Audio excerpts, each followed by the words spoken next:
Hey guys, it's Warren here, and it's that time of year again. It's Super Bowl time. So today we're going to be making a homemade guacamole, and this has a real kick to it. And I'll also be sticking a link for my jalapeno poppers video at the end of this recipe.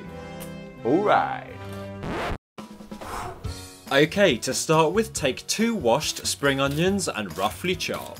Now take between 1/4 and 1/2 red chilli, depending on how hot you'd like your guacamole, then roughly slice. Take a jug that's big enough to hold all your ingredients, then add your spring onions, 6 washed halved cherry tomatoes, and a handful of washed coriander.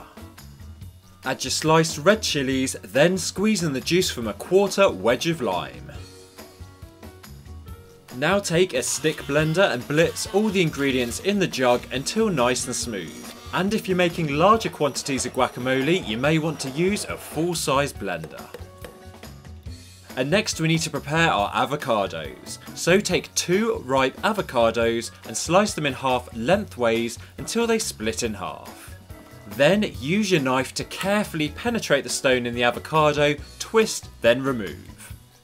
Use a spoon to scoop the flesh out into a bowl, then use a fork to briefly mash the avocado.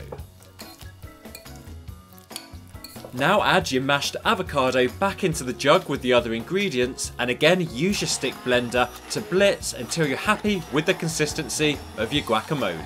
And some like it chunky, whereas some like it smooth. Give your guacamole a taste test and add some seasoning if needed, then it's ready to serve. And the great thing is this can be made in advance and stored in the fridge, ready for the Super Bowl.